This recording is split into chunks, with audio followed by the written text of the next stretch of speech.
You ever find yourself feeling sorry for the narcissist? Whether they've discarded you or you left them, do you ever find yourself feeling like, man, I want to help that person, or it's not their fault, they're a narcissist, anything like that? Well, it's normal to feel that way. I mean, the fact is that if you're a caring person, if you care about how someone feels, if you have compassion in your heart, you're going to naturally want to help another person. And chances are, if you spent any amount of time with a narcissist, you might have developed certain fondnesses for them or certain attachments to them that are normal, not to mention the whole trauma bonding factor. If you are an empath, you might even kind of feel their pain a little bit, right? And by nature, you just kind of want to help them out. You want to help them feel better. You want to help them do better. In fact, part of the reason you might have stayed in the relationship as long as you did is because you thought that you could help them feel better. You thought you could help them be better, be healthier.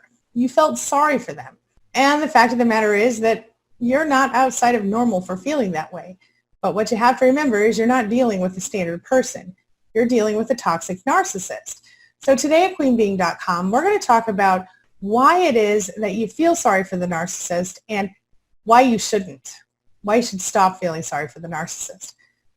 So let's get started. Closed captioning provided by Athena Moberg and CPTSDFoundation.org. My name is Angie Atkinson, and this is Toxic Relationship Rehab, where I help you discover, understand, and overcome toxic relationships in your life. So if you want to take back your life, embrace your power, and become the best possible version of yourself, stick with me, hit that subscribe button, and let's get going. Now, there are a number of reasons that you might feel sorry for a narcissist. Maybe you think to yourself, well, narcissistic personality disorder is an actual personality disorder, so therefore they can't help their behavior. And you might have done your research, and you might know that most of the time narcissists become narcissists in childhood. And often that's due to some sort of neglect or abuse that they experienced as kids. Not always. Sometimes it's just parents who don't require them to have consequences and who don't give them the type of positive reinforcement that is necessary to sort of grow as a person. They don't give them consequences, or they don't have boundaries. So when you think about that, and you think about the fact that, okay, they may have come from a tragic background and maybe they don't really understand what they're doing. And then you think about the fact that they're kind of emotionally toddlers, if we're being honest, maybe preteens if they're lucky. But then you forget about the fact that they are so really, really good at manipulation. And then there's the big kicker that they're incredibly cruel, very often to the people closest to them. We know that narcissists use a lot of different manipulation tactics and strategies to sort of get what they want from us and other people around them. They play the blame game. They shame you. They belittle you. They insult you. They deny the truth about themselves or project their bad qualities onto you. They deflect. They gaslight. They act like they're the victim. They lie. They terrorize you. They compete with you. They criticize you. They manipulate. They go over every single boundary you've ever had in your whole life. They do the narcissistic flip and the narcissistic whirl. They come at you with narcissistic injury and narcissistic rage. There are no limits to what a narcissist might do to get what they want. And then you have those kind-hearted souls, I was one of them, who think, maybe I can help this person. Maybe I can help them, to heal and become a better version of themselves, or I can see the good in there somewhere, so maybe there's something I can do to change this for them. You have to remember that narcissists are really, really good at drawing a person in. They're really good at making you feel responsible for their feelings. They do the whole cycle, the idealization or love bombing, where they are all about flattering you and praising you and putting you up on a pedestal. They suddenly love you, or whoever they're throwing the love bomb at that day. They often commit early, unless they're that non-committal type, in which case, once they get what they want from you, they immediately devalue and discard you. But many narcissists, in fact, most likely the one that you're here about today, they're in for the long game. They do the cycle of idealize, devalue, discard, hoover, where they suck you back in over and over again. And many times this goes on for decades in relationships. But you can't feel sorry for a narcissist, even though it's tempting to do so, especially when they play the victim after the end of the relationship or even during the relationship. Why is it so important that we don't feel sorry for the narcissist? Well, it's simple. When we feel sorry for the narcissist, we open ourselves for further disrespect, further manipulation, further control, further abuse, victimization, rejection. It increases our trauma bond.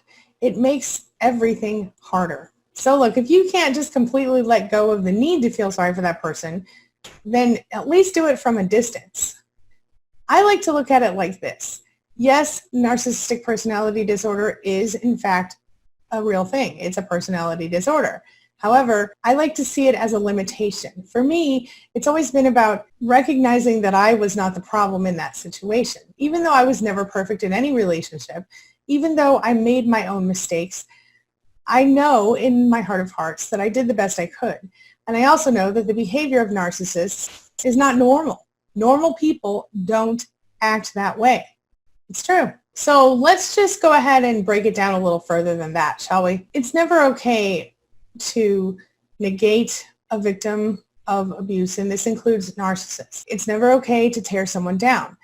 And yes, that person maybe on some level felt that they didn't have a choice or didn't consciously choose to be a narcissist. That's true. And as someone who cares about other people, it makes sense to me that you would feel some sort of almost ache in your gut, in your soul, to reach out to that broken person we call a narcissist, to want to help them. I get it. Trust me. I've been there. But we have to remember this. The narcissist, yes, they were broken. Yes, many of them were broken. They experienced bad things in childhood, many of them. But you probably also experienced certain traumas in your life. And that doesn't give you the right to be horrible to other people, nor does it give the narcissist the right. You can feel sorry about what they went through as kids. You can feel sorry about what it was that brought them to this point in their life.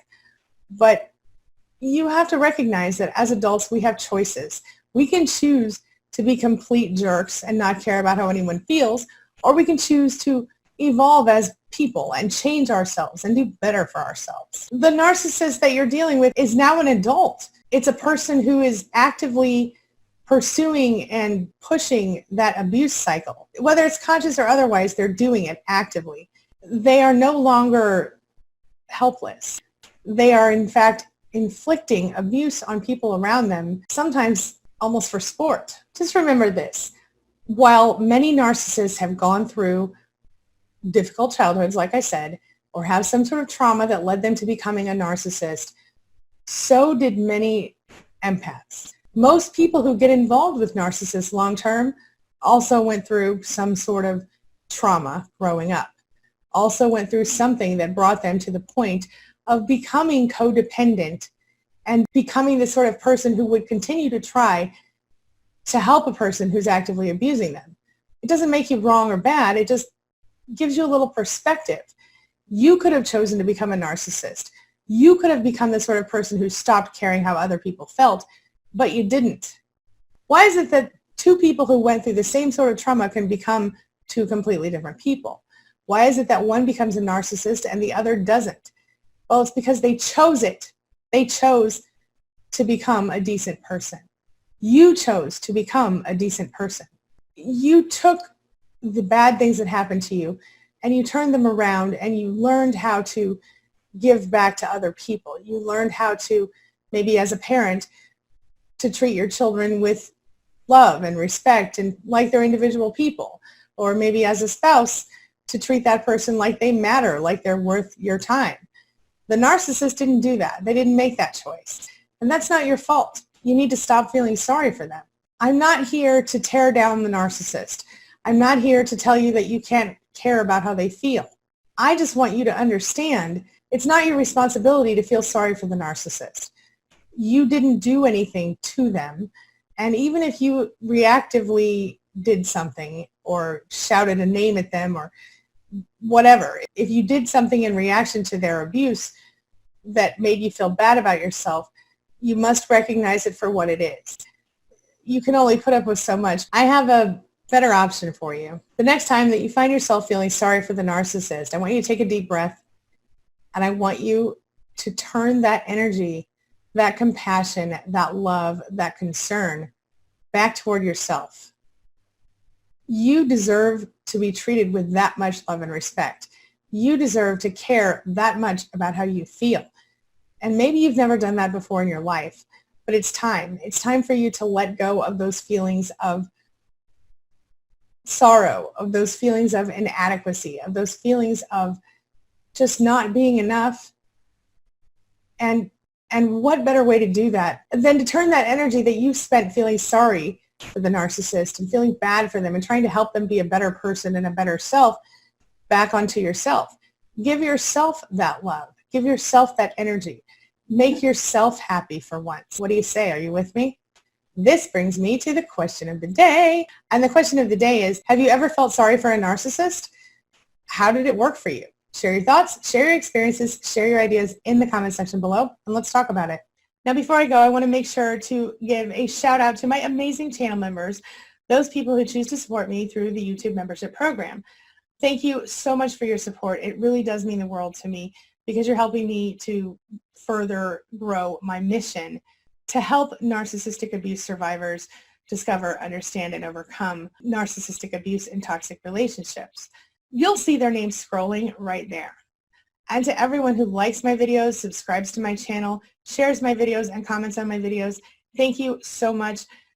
Every action you take toward one of my videos helps me to spread my message just a little bit further and help more people. I genuinely appreciate you. Thank you so much. Now, before I go, make sure you take a look at the videos I'm leaving for you right there and right there. And while you're here, hit that subscribe button so we can stay connected and continue on this healing journey together. I'll see you soon.